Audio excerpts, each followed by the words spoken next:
most of the morning really reviewing Tier 1 and looking at readiness for Tier 2. The research out there and best practices, you should be implementing Tier 1 with fidelity before moving on to really designing what your Tier 2 and Tier 3 interventions are. Because if you don't have a clear demonstration of what your student need is, if we don't know that Tier 1 is working with fidelity at our schools. So we're going to look about Tier 1 and thinking about readiness for Tier 2.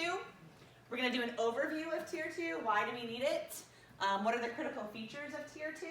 This is a huge learning curve because many folks will tell you interventions and strategies that they're using at Tier 2, but thinking critically about, do they have the critical features of what a Tier 2 intervention needs to have, and are they evidence-based strategies? If we have time, we are going to get moving in the Getting Started workbook and looking at some of the first steps, and we're going to do a lot of action planning. Everybody okay with this? All right. I'm going to pause on this one for a moment.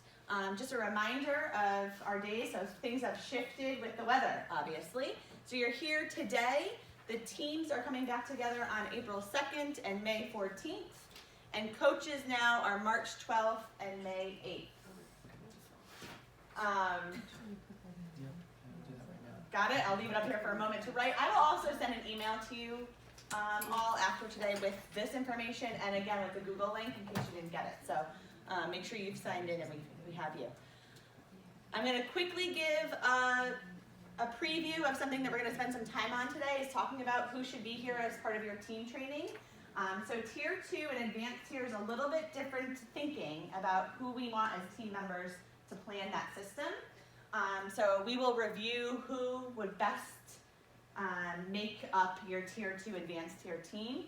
So there might be some conversation when you go back to your school to think about other members or different folks joining you or releasing some members. So just a heads up on that. Always want to acknowledge where this material and content comes from. So we use heavily, UConn has awesome materials through our New England PBIS website. We're using a lot of those materials, and then Michigan, Missouri, Midwest PBIS, so like you can Google PBIS and find it happening all across the country. These are some of the best implementers, especially of advanced tiers. Florida's site is also an amazing site, so if you're looking for other resources. Our tools, Christine mentioned you have your appendices and workbooks on your table. They are also in the Google Drive electronically because they're hefty, so we don't expect everybody to print them out and everybody to have their own copy, but they're there. I also printed out, and this is something that we're going to try to be more diligent about this year, is an action plan. There's an electronic version on the Google Drive. If you don't have the Google Drive, I'll send you the link when we take a pause. Really thinking critically, especially this morning as we're doing the review of Tier 1, what things are you hearing that you're like, oof, we don't have that quite down packed right, or we need to make a tweak on that, or we need to look deeper at that. To at least write down in the first column what that thing is. So if we're talking about sharing data with our colleagues, and that's not something that we're currently doing, making a note of it. We want to make sure that we leave these days of training with a clear understanding of action steps we need to bring back. Unfortunately, our training days here together aren't enough time for you to do all the work that needs to be done. So how do we take it back and know what we need to do next? Those are the two websites you should be very familiar with.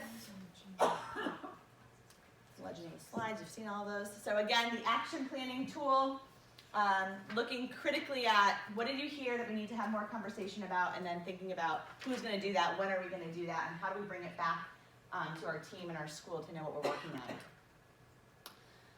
So we've adapted and changed this slide a little bit, but thinking critically about what are our expectations here at training.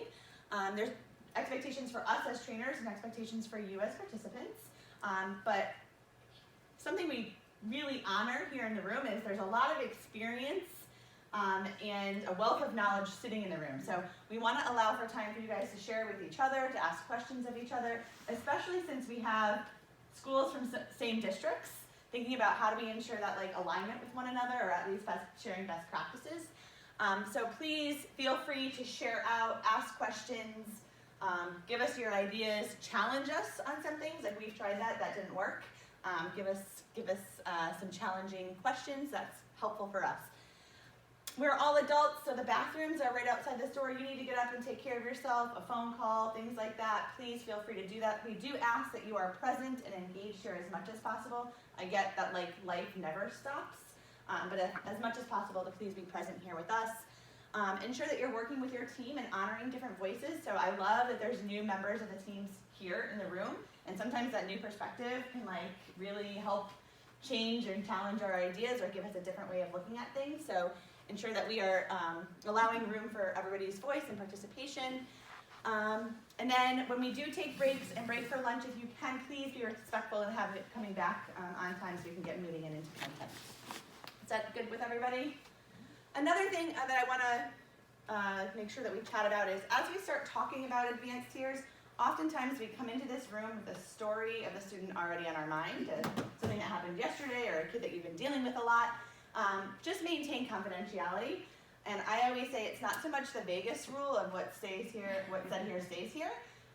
The stories stay here, but the learning leaves. So if you learn something from the story that you heard, please take that learning with you, but the student's situation, the story stays in the room. So we're going to get moving into, are you ready for Tier 2? So these were the first 10 steps that we spent all 6 days of training with on last year. Does that list look familiar? So a leadership team, having a statement of a behavioral purpose, identifying your school-wide behavior expectations, developing a procedure for teaching those, so your lesson plans, your schedule of teaching, your procedures for teaching, procedures for teaching class-wide expectations. So how are classroom teachers taking what you're doing school-wide and really embedding it into their classroom? So I'm not sure if you've seen this, and I'm thinking of the work that you're doing at Harbor, it's not just about a matrix up on the wall, so this nice poster that we have and it's hanging in the classroom. A is that classroom-based matrix tailored to that classroom environment. So I think at middle school, science versus a math classroom. Does that expectation matrix mirror what your classroom environment looks like? Also, is it actually used in teaching? So I've been in many buildings where the matrix is up on the wall and it's like a forgotten poster that nobody looks at, nobody uses. So it should be a teaching piece. So we should be using it in the classroom. That continuum for strengthening appropriate behavior. So how are staff acknowledging students? How are they providing pre-corrections, prompts, reinforcing behaviors? Then looking at the continuum for discouraging behavior. So we have many folks in the room who talked about restorative practices and alternative to discipline procedures, but we also shared this morning about the challenges of that flow chart of what is classroom managed and what is office managed. So how do we make it really known on what do we expect classroom teachers to do when there's a challenging behavior in their classroom? What does that look like? But also honoring that different teachers have different tools in their tool belt and giving them some freedom around what does that continuum look like in my classroom, and thinking critically about how does that then align with our other initiatives. So if it is something like restorative practices, are we thinking critically if we expect them to call a circle if something happens? So who's using circles? Are you using circles? Restorative? Yeah. So if something happens in the classroom, we call a circle to have a conversation about it. Are there decision rules around what types of things we call circles for? Or do we call them for everything? Or is it kind of up to what the teacher feels like? So thinking critically about how do we use the framework of PBIS to think about how we implement some of our strategies. Using data for progress monitoring and for outcomes. So how are you using SWIS? What does that look like?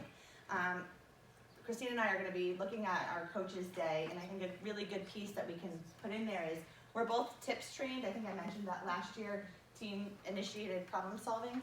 But thinking critically, thinking critically about how are you using your SWIS data to problem solve around Tier 1. So not just using SWIS to identify students who might need additional supports, but how do we use SWIS to really strengthen our Tier 1 implementation?